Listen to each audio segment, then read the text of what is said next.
Naglabas na naman ng bagong motorsiklo ang Honda Philippines dito nga yan sa Makina Moto Expo 2025 na halos abutin ng 20,000 katao ang pumunta dito. Sa day 1 pa lang yan sa SMX Convention Center, Manila. Kaya tara, samahan nyo ko, alamin natin kung anong mga motorsiklo ito at kung magkano.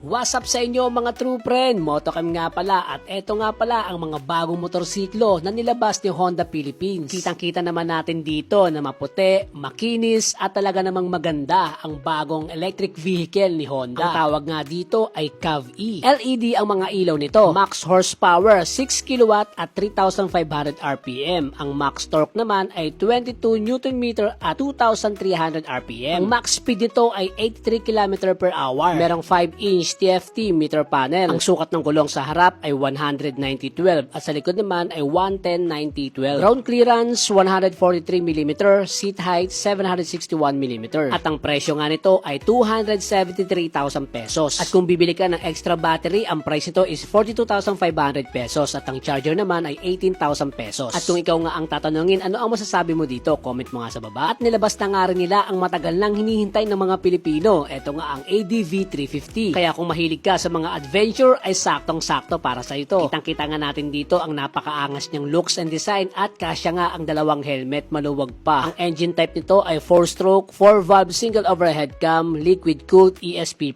Ang total displacement nga nito ay 330cc. Ang kanyang maximum power ay 21.5 kW at 7,500 RPM. Ang maximum torque naman ay 31.8 Nm at 5,250 RPM. Fuel consumption 30 km per liters. Inverted telescopic na ang kanyang suspension. Twin shock with sub-tank naman sa bandang likuran. Hydraulic disc with ABS ang kanyang harap at likod. Ang sukat ng gulong sa harap ay 120/70/15 at sa likod naman ay 140/70/14 at pares nga itong naka-tubeless. Pagdating naman sa kanyang seat height, meron itong 795mm at ang kanyang ground clearance naman ay 155mm. At ang kanyang fuel tank capacity ay 11.7 liters. Meron nga itong dalawang kulay, ang Moscato Red Metallic at Matte Gunpowder Black Metallic. Kaya naman, explore your limitless with the all-new ADV 350. Ang price nga pala nito ay wala pa. Kaya naman i-update ko kayo sa mga susunod nating content. At kung ikaw nga ang tatanungin, ano ang masasabi mo sa bagong ADV 350 ng Honda Philippines? Ganito nga ang itsura ng kanyang seat cover. Maporma at talaga namang pulido ang pagkakatahe. Ito nga ang ignition at ito naman ang itsura ng kanyang panel. Ganito naman ang itsura ng mga buttons niya sa left side ng manibela. At sa right side naman, nandito ang hazard, kill switch at ang start button. LED na nga ang mga ilaw nito at talagang namang napakaangas ng kanyang suspension pati na rin yung kanyang mugs. Overall, para sa akin, at talaga namang napakaganda ng Honda ADV 350. Kaya naman, kung mabibigyan ako ng pagkakataon, ay bibili na ako nito. Honda Philippines, baka naman. Ito naman ang isa sa mga big bike na nilabas nila. Ang tawag nga nila rito ay Hornet 1000. Meron nga itong 1000cc, liquid cooled, dual overhead cam, 4-stroke, 16-valve at 4-cylinder. Ang maximum power output nito ay 113 kW at 11,000 RPM. Ang max torque naman ay 105 Nm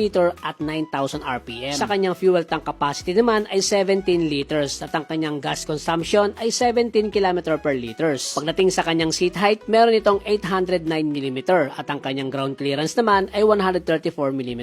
Ang sukat ng gulong sa harap ay 120/70/17 at sa likod naman ay 180/55/17. Naka 2-channel ABS nga ito, double disc sa harapan at sa likod naman ay single disc. Naka 5-inch TFT meter display at all LED ang kanyang headlight pati na rin ang taillight. At ang price nga nito ay 650,000 pesos only. Available color, Grand Prix Red at Matte Iridium Gray Metallic. At nilabas na nga nila dito ang isa sa pinakamatikas na big bike. Ang tawag nga nila rito ay ang Goldwing 50th Anniversary. Ang specs nga nito ay liquid cooled, 4-stroke, 24-valve, single overhead cam, flat 6. Meron nga itong 1,833cc. Maximum power output 93 kW at 5,500 RPM. Ang maximum torque naman ay 170 Nm at 4,500 RPM. Ang fuel capacity nito ay 21 liters at ang fuel consumption naman ay 19.1 km per liters. Ang kanyang transmission type ay 7-speed forward and reverse DCT. Ang seat height nga nito ay 745mm at ang ground clearance ay 129mm. Ang suspension nito sa harapan ay naka-double double wishbone at sa likod naman ay naka Pro Link. Ang sukat ng gulong ay 130/70/18 at sa likod naman ay 255/16. Pagdating nga sa kanyang panel, ito nga ay naka 7-inch full color TFT liquid crystal display screen. Naka Honda Smart Key System at ang kanyang headlight at taillight ay LED. Ang tawag nga sa kulay nitong 50th anniversary ay Eternal Gold. At meron pa nga itong standard variant, digital silver metallic naman. At ang presyo nga nito ay 2.1 million pesos. Marami pa ngang magagandang specs ang big bike na ito ang hindi ko nabanggit. Kaya naman kung interesado ka sa big bike na Goldwing ay pumunta ka lang sa Facebook page ng Honda Philippines. Pero kung ikaw ang tatanungin, ano ang masasabi mo sa bagong kulay ng Goldwing 50th anniversary? Kaya naman kita-kits ulit tayo sa mga susunod na mga ilalabas ni Honda Philippines at para lagi kang updated, i-follow mo na si Motochem.